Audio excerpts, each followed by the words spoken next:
Esto es Capitalismo Revolucionario, soy Felipe Izquierdo. Ahí ustedes pueden ver que la obra no está, se paró, el sábado y domingo no funcionan y se puede escuchar ya el ruido de los perros. Cientos de perros ladrando. Hay perros satánicos que se atacan y son horribles. Y en la noche no dejan ni dormir los perros satánicos. Bueno, estuve leyendo los comentarios del video anterior. Yo sé que tengo un público distinto, o no distinto, pero un público especial que le gusta mis videos. Me lo han dicho, sobre todo en la manifestación del rechazo. Me encontré con muchas personas, entonces yo eh, voy por ellos, voy por ustedes, porque se entretienen. Yo también me entretengo haciendo videos. Uno me dijo, te demoraste 3 minutos en decir que no ibas a explicar el ascetismo, hablando de la ignorancia del mundo. Y bueno, humildemente, son temas que me gustan.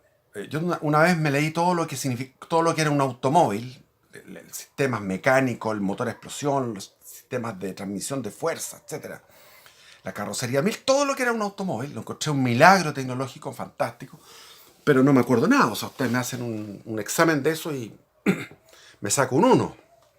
No saco ningún puntaje porque es el interés que uno tiene. Entonces yo tengo intereses, he leído de muchas cosas, pero tengo intereses particulares. Entonces, puedo explicar lo que es el ascetismo. El ascetismo está en la teología de la perfección cristiana, que es una teología que tiene un bimilenaria, son 2 milenios de magisterio de la iglesia, de doctrina, donde hay miles y miles de santos y beatos que han ido caminando en el camino correcto, en la senda correcta, sin desviarse ni a la izquierda ni a la derecha, como dice las escrituras, sino que en la rectitud doctrinal y en la rectitud de comportamiento, de lo que es la perfección de la vida cristiana. Entonces, yo leí cuando tenía 15 años un libro que se llama Teología de la Perfección Cristiana, de Arroyo Marín, y esto es un libro que está en papel Biblia y ahora está pasado a PDF. Lo miré en el PDF y no me gustó tanto como me gustó a los 15 años. Es curioso. Yo a los 15 años estaba ávido de eso, ávido. Entonces, existen 3 vías: la vía purgativa, la vía iluminativa y la vía unitiva. Las 3 van en paralelo, pero la vía iluminativa y unitiva van generándose a partir de la vía purgativa. Entonces, existe la vía purgativa, que es la del novato. Es típico que un novato hace un altar o hace un lugar para orar, porque, o se viste con algún hábito. Yo cuando tuve mi conversión fue por lectura del Evangelio. Empecé a leer el Evangelio de Mateo, llegué al Sermón de la Montaña, llegué a las bienaventuranzas, leo la primera bienaventuranza, que es: bienaventurados los pobres de espíritu, porque de ellos es el reino de los cielos, y me vinieron lágrimas. Dios me dio el don de lágrimas. Un llanto dulce, exquisito, maravilloso. Yo me masturbaba y me venía una sensación de culpabilidad a los 15 años, y después de una masturbación entraba a una capilla ante el Santísimo y lloraba. Pero la masturbación había durado 2 minutos el llanto duraba, no sé, media hora. Maravilloso, exquisito, una cosa de amor. Entonces tuve ese don maravilloso del don de lágrimas. Entonces no podía seguir leyendo. Entonces al día siguiente iba al colegio, estaba en octavo básico. ¿Octavo? No, primero medio. Estaba en primero medio. Entonces llegaba del colegio, tenía que hacer las tareas, la cuestión, la típica, y de repente iba derecho a esta misma Biblia. A esta Biblia, la Biblia católica preconciliar que estaba en el escritorio de mi padre. Mi padre me castigaba cuando sacaba libros. No le gustaba que yo sacara libros. Entonces, yo si sacaba un libro, trataba de moverlos para que no se diera cuenta. Entonces, mi lectura era clandestina, porque no le gustaba que le tocara sus libros. Y tenía 7000 volúmenes su biblioteca. Pero esta la sacaba, me iba al link de la casa y empezaba a leer. Y volvía a leer, volvía a Mateo 5 y leía otra bienaventuranza y me venían llantos de nuevo. Y así estuve como un mes. Se había cumplido un año del golpe militar. Acompañé a mi padre el 11 de septiembre de 1974 a la celebración del primer año del golpe militar, que fue una celebración muy modesta. Tengo que ser sincero en estas cosas. No había más de 5000 personas, muy menos diría yo. Y fue en el Parque Bustamante, donde ahora en el Parque Bustamante hay una especie de skate, una cancha de skate, ahí mismo. Estaba ese mismo hoyo, no sé qué es lo que era ese hoyo. Y al frente hay unos edificios, unas torres, y en las torres aparecieron los 4 de la Junta, y abajo eran 2000 personas, no era más. Era muy poco. Ahora, que el año, eso fue el 74, el 75, 76, 77, 78, fue en incremento. Después ya eran caravanas de gente celebrando el 11 de septiembre. Yo me acuerdo cada 11 de septiembre porque era mi cumpleaños. Entonces, por ejemplo, el 77 yo crucé por ahí y me fui a confesar, porque yo aprovechaba de confesarme, de hacer penitencia y, y proponerme para el próximo, mis 16 años o 17 años, etc. Entonces, no podía seguir porque me venían lágrimas de nuevo. Me venían lágrimas de nuevo. Entonces fui avanzando lentamente en el Sermón de la Montaña. Cuando llegué a la parte de la de la confianza, cuando Jesús dice, no junten no siembren ni junten en graneros, miren las aves de los cielos que no, no trabajan ni, bueno, y vuestro Padre Celestial las alimenta. Se me olvida porque es una cosa de versos. Después dice, miren los lirios del campo, que no tejen ni hilan, y sin embargo yo os digo que ni Salomón con toda su magnificencia se vistió como uno de ellos. Por lo tanto, no se preocupen del día de mañana, porque cada día le baste su afán. Entonces, vivir el presente, vivir sin preocuparse por qué voy a comer, ni por qué me voy a vestir. Entonces, fue a tal nivel que yo tenía mi casa, o sea, era una parcela que tenía 40 árboles frutales. Yo iba al final, había una pandereta al final que se había construido recién porque eso era un acceso a un campo y ese campo llegaba hasta la cordillera. Y eran maíz o eran viñedos o eran vacas, distintos cultivos porque era campo, en lo que ahora es ciudad. Entonces yo miraba los atardeceres crepusculares, el crepúsculo manchando de naranjo, de rosado, unos rosados intensos en toda la montaña del provincia y después el Cerro del Plomo, todo lo que es el espectáculo que es Santiago en esa fecha, maravilloso. Bueno, y seguía en ese éxtasis, estaba así metido. Esa fue mi conversión, totalmente. Después cuando llegué donde los jesuitas me dijeron, tú eres una víctima del Espíritu Santo. Y se reían porque es verdad. O sea, todo lo que yo había hecho era una víctima del Espíritu Santo. Y no llegué primero donde los jesuitas, sino que primero llegué donde los benedictinos. Y lo he contado, allá el padre Bernardo me dijo, ¿quieres venir a confesarte? Yo tenía unos rollos del Senado, que eran los que escribían, porque mi padre había sido senador, entonces tenía esos rollos, estaban ahí.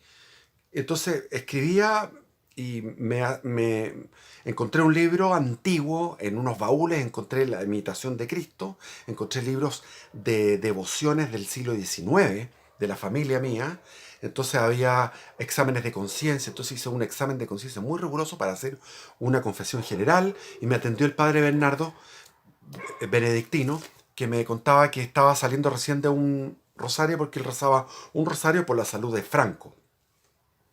Entonces, bueno, él era tan franquista que rezaba todos los días porque Franco no se muriera. Esto fue el 24 de diciembre de 1974.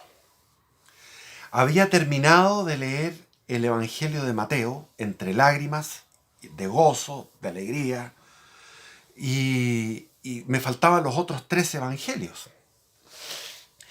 Entonces él me invitó a hacer un retiro y hice un retiro ahí. Estaba el padre guarda que tenía una barba y aquí era todo pelado, que era el prior. Entonces, que era de Valdivia, que conocía a mi madre. Entonces, bueno, era un tipo muy especial, el padre guarda. Él era un gran arquitecto, pues fue el que diseñó ese monasterio. El que no conoce el monasterio benedictino de Las Condes es que no sabe de lo que es la arquitectura. Es una arquitectura moderna, pero extraordinaria. Extraordinaria, es muy bello. Es muy bello ese templo. Les recomiendo los días domingo a las 6 de la tarde, llegar a las 5:30. Allá tienen que irse por la calle Montecassino. Busquen la calle Montecassino, a la avenida Las Flores, que se llama. Tienen que ir por Estoril, Las Condes, Estoril. Estoril, claro. Ya me olvidé. Bueno, sí, Estoril. Avenida Las Flores, después Montecassino. En todo caso, ahí conocí al hermano Martín, que era el otro diseñador, el otro arquitecto. Después fueron 2 los que hicieron el monasterio. Y ahí le dije, ¿qué quieres leer de lectura espiritual? Yo le dije, mira, lo que quiero leer es la Suma Teológica. Y el hermano Martín se largó a reír, me dijo, ¿pero cómo me pide la Suma Teológica? Y yo estaba todo serio, le dije, tenía 15 años recién cumplido. Le dije, no, es que la Suma Teológica es lo que estaba leyendo. Había leído fragmentos de la Suma Teológica en una colección de libros que tenía mi padre que se llamaba Hombres de Espíritu, donde estaba George Fox, Sócrates, miles, o sea, eran hombres de espíritu. Excelente colección que ya no existe. Ya las editoriales no hacen cosas buenas, hacen puras huevadas progresistas, horribles. En esa época tenían buenos libros, había buenos libros. Bueno, entonces se reía. Y entonces dije, ¿pero por qué? Me dijo, no, es que la Suma Teológica es como que yo te trajera la enciclopedia Espasa. Si ustedes no saben, la enciclopedia Espasa era... Yo terminé con un dolor en el brazo al sacar de una casa, de una casa donde yo bebía, la enciclopedia Espasa para regalarla. De partida nadie la quería recibir, porque mucho espacio. Se la quería regalar a los colegios, nadie quería recibir la enciclopedia Espasa. Eran, no sé, como 100 volúmenes inmensos. Bueno, la Suma Teológica, tú abres, encuentras cualquiera de estos volúmenes en papel Biblia y te metes con letra pequeña y empiezas a leer filosofía profunda. O sea, cada tema es tratado en profundidad. Cada tema. La pena capital, por ejemplo. La pena capital es una doctrina de la Iglesia que ahora se niega, etc. Entonces, yo le dije, bueno, ¿tienes algo, un tomo? Y me pasó el libro de Arroyo Marín, Teología de la Perfección Cristiana, y ahí estaban las 3 vías, la vía purgativa, iluminativa y unitiva. Es decir, la purgativa es la persona toma conciencia de que es pecadora, que somos pecadores, o es uno pecador. Entonces empieza a tomar conciencia del pecado en su vida a través de un examen de conciencia. Empieza a purgar, y ahí viene todo lo que es el ascetismo, que es las reglas del comer, del buen comer, es decir, comer moderadamente, practicar ayunos, los cilicios que contaba, las flagelaciones, las autoflagelaciones, que eran prácticas de los santos antiguos, que se dejaron de hacer. ¿Por qué? Porque se cambió de espiritualidad, no la antigua, no la medieval. Entonces el ascetismo es un camino del principiante que no se abandona nunca. Porque siempre somos principiantes, siempre estamos empezando de cero. Eso decía Francisco de Asís todo el tiempo discípulos. Decía, empecemos ahora sí que tenemos que ser cristianos. Pero resulta que después viene la vía iluminativa, en donde vienen los dones infusos por el Espíritu Santo de iluminación de la conciencia, donde empieza a experimentarse la presencia de Dios como una presencia no pasiva, sino que una presencia transformadora. Entonces empieza a sentirse la transformación en el corazón de la presencia divina. Y la vía unitiva es la de los santos, donde ya no existe diferencia entre tu ser y Dios. Tú y Dios son uno solo. Curiosamente, Patanjali, siglo III o V antes de Cristo, quinto creo que es un filósofo hindú y que sintetiza toda la sabiduría hindú de los Vedas y de la tradición del Kriya Yoga, que venía de hace 13.000 años, según el conteo que llevan ellos riguroso. Esas son tradiciones que hay que creerle. Entonces, el hinduismo también habla de esto, habla de estas vías, purgativa, iluminativa, unitiva, y habla de las etapas que va pasando el yogi en su camino a la unión con Dios. Resulta que son muy parecidas a las católicas. Así, el hinduismo es parecido al catolicismo, al cristianismo profundo, de cómo va el hombre ascendiendo. En el caso del catolicismo, como que va descendiendo, porque el ego va hacia abajo, porque el hinduismo es un camino del hombre hacia Dios. Es un camino construido por el hombre en su deseo, en su anhelo de llegar a la unión con Dios, y el cristianismo es un deseo de Dios, de fundirse con el hombre. Tanto así que se hace crucificar, se encarna y se crucifica por el hombre. Vive el sufrimiento del hombre con una intensidad que ningún ser humano ha podido experimentar. Entonces, cuando uno lee a Patanjali, cuando uno ve la teología de la perfección cristiana de Arroyo Marín y otros más, San Juan de la Cruz, Teresa de Ávila, españoles, extraordinarios, o Santa Teresita del Niño Jesús, hay tantos santos, tantos místicos que hablan de esto, las moradas de Santa Teresa de Ávila. Entonces uno se va dando cuenta que uno, por ejemplo, se clasifica, porque Patanjali te clasifica esto también, en qué lugar estás. Y uno está siempre como medio novato, siempre es un novato. Por lo menos en mi parte me ha pasado eso. Puedo pasar a un nivel, si uno es objetivo, no tiene falsa modestia, y dice, bueno, pasé a este nivel. Pero resulta que la santidad es como, por ejemplo, es un edificio, un edificio de 20 pisos. En el último piso está la santidad, la unidad total con Dios. Entonces uno de repente puede reconocer sin falsa modestia que ha avanzado algo gracias al Espíritu Santo y está en el piso 4. Pero ni se imagina cómo son los otros pisos hasta llegar hasta arriba. Y así lo menciona Patanjali, cómo va superándose el yogi, y en el caso de la teología occidental cristiana también es lo mismo. La distancia que hay entre el hombre normal es infinita. Es infinita, es una cuestión increíble. Ahora, del que es iniciado, en este caso yo me siento un iniciado y muchos de ustedes también, porque ya se sienten iniciados, pero estar iniciado significa que está en el primer piso, segundo, tercer piso. No ha llegado al 20º piso.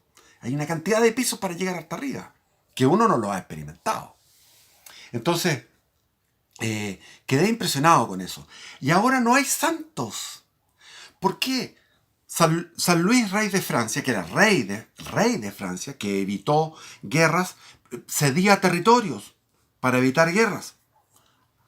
Y cuando supo que había unos leprosos cerca de París, había una leprosería, él iba y atendía a los leprosos, sin miedo al contagio. Besaba las llagas de los leprosos. San Luis, rey de Francia. San Damián era un sacerdote que fue a una leprosería que estaba en el archipiélago de Hawái. Había una isla donde tiraban a los leprosos. El que entraba ahí no podía salir, porque era un asunto sanitario. Entonces, Damián, el padre Damián, sacerdote católico, dijo, yo voy para allá para darle asistencia sacramental a los leprosos. Al bajar al bote, al llegar a la playa, al pisar la arena de la isla, él sabía que ya no podía regresar nunca más. Nunca más. Y les hizo la misa a los leprosos. Y en la misa les decía, ustedes, leprosos, y les predicaba. Y en un día les dijo, nosotros, los leprosos. Eso fue una cosa muy linda. Esa se le entrega. Lo mismo que hizo Dios, lo que hizo Dios. Se encarnó en un hombre y murió en la cruz. Eso hizo el padre de Damián. Está lleno de ejemplos de santos que no importaba nada la peste. Iban donde estaban los que estaban con la peste. Y terminaban también con la peste. Esos son los santos, con una caridad heroica. Caridad en el buen sentido, porque la caridad, el demonio ha destruido esa palabra que viene del latín, que es de corazón. Caridad de corazón. Es la hermana de la palabra cardíaco. Caridad. Las obras de misericordia. Jesús en el Evangelio dice, se os juzgará, no por vuestra fe, como dicen los protestantes. No, porque dicen, Señor, nosotros expulsamos demonios en tu nombre, profetizamos en tu nombre. Y Jesús les dice, apártense de mí, no los conozco, porque tuve hambre y no me diste de comer. Tuve sed y no me diste de beber. Estuve preso y no me visitaste. Estuve enfermo en el hospital y no me fuiste a ver. Y ahora todos acaparando para ellos, para sí mismos. Acaparando todos para sí mismos. ¿Quién es heroico en la caridad hoy día? Yo pasé ahora por el cerco sanitario del Quisco. Quise burlarlo y me fui al Totoral. Ahí hay unos sacerdotes que conozco yo. No voy a dar más información. Pero yo inmediatamente me recordé de situaciones que yo he pasado en las cuales no he sido acogido por una comunidad religiosa por motivos. Una vez en Toledo tenía una cantidad de libros que tenía que llevar y no podía tantos libros. Tenía que salir de Toledo para irme a Madrid, tomar el tren. Entonces fui donde tenía al lado mío había un convento de monjas contemplativas, de oración. Hablé con la monja, le dije, mire, esta caja tiene libros, puede revisarlos. Son puros libros. Yo no me la puedo para cargar todo esto, para llevarlo al tren. Tengo que viajar de nuevo a buscar estos libros. Cerciórese usted. La monja me dijo, no, porque puede venir una bomba. Le estoy diciendo que se cerciore para que me ayude. No me quiso ayudar. Entonces me acordé de eso y otras cosas más.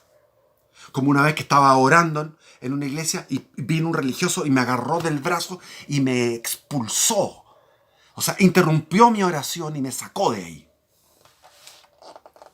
Entonces, no quise entrar en el Totoral porque dije, no me van a aceptar. Pero dije, yo quiero ir a hacer un retiro a la comuna del Quisco. Hay una barrera sanitaria. Ustedes me pueden dar una habitación. Sé que tienen una habitación. Yo les pago. ¿Tengo plata? No. Me habrían dicho que no. Bueno.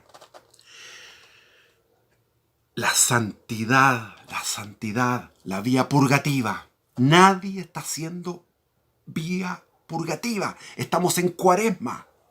Estamos en cuarentena en Cuaresma. Son 40 días que estuvo Jesús en el desierto. Ese es el ascetismo. La vía ascética nos lleva a la mística. La mística es la vía iluminativa y la unitiva. ¿Quiénes son los que llegan a la unitiva y a la iluminativa? Menos del 1% de la población. ¿Quiénes son los que se aplican a la vida rigurosa, muy pocos. Bueno, he hablado mucho y tenía otras cosas en mente que hablar. Quería hacer un paralelo entre Josué y las guerras de los israelitas en el siglo XX. Es notable. Cuando Moshe Dayan, que tenía un parche aquí en este ojo, tomó Jerusalén, porque los jordanos, los sirios, los egipcios y todo el mundo árabe estaban atacando a Israel. Y estaban haciendo bravatas porque iban a destruir Israel, porque tenían fuerzas 10 veces superiores a Israel, en número, en tanques, en aviones, en todo. Y el gobierno estaba débil hasta que se cambió y se puso a la persona indicada. Y en el mando del ejército, en el mando de las Fuerzas Armadas, a Moshe Dayan. Y Moshe Dayan tiró los aviones en la mañana, los lanzó hacia el mar grande, que llama la Biblia, que es el mar Mediterráneo. Y los espías árabes que estaban ahí no pudieron descifrar eso. Era como una práctica de aviones, porque lo habían hecho siempre así, hacia el mar. Era una práctica. Pero doblaron por el desierto y atacaron desde el occidente a las aeronaves, a los MiG soviéticos, y lo hicieron pebre. En media hora destruyeron el poderío aéreo egipcio y sirio. Y Jordania atacó también. Jordania atacó. Y el contraataque israelí, que fue una guerra de 6 días, porque al séptimo había que descansar, bíblicamente. 6 días. El contraataque israelí significó la toma de Jerusalén. Y yo tenía 7 años, y me acuerdo que me impresionó las lágrimas en los ojos de los judíos, después de 1900 y tantos años, de haber estado expulsados de esa tierra y haber estado expulsados de Jerusalén. Josué. Los paralelos de Josué cuando se castiga a un infractor, lo mismo Pedro. Cuando Ananías y Zafira guardaron plata para sí, porque era una comunidad, la primera comunidad que se creó en Pentecostés. Dicen los Hechos de los Apóstoles que eran 5.000, los puros hombres, por lo tanto eran por lo menos 20.000 cristianos en Jerusalén. Y Jerusalén en aquella época no había tenido más de 100.000 habitantes. Por lo tanto, un quinto, un cuarto o un tercio de la población de Jerusalén era cristiana. Y eran todos judíos, circuncisos. Y vino Pentecostés el día 50º después de la resurrección, el día y 10 días después de la ascensión de Jesús. Que Jesús tuvo 40 días en presencia de los apóstoles, presente. Y después de Pentecostés viene todo lo que es...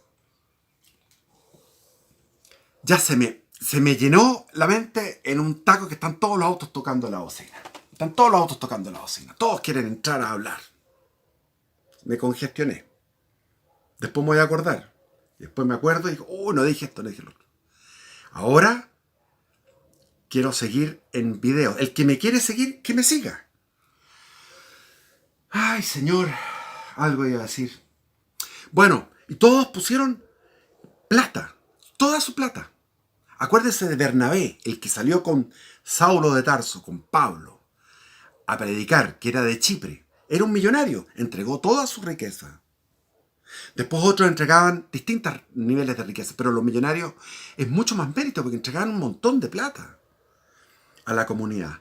Y Ananías y Zafira guardaron y se presentaron los llamó Pedro y murieron, fueron ejecutados por el Altísimo.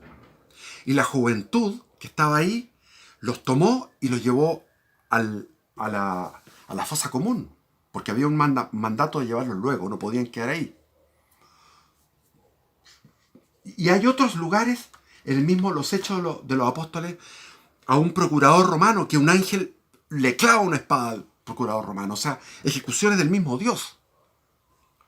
Y está todo lo que, todo eso.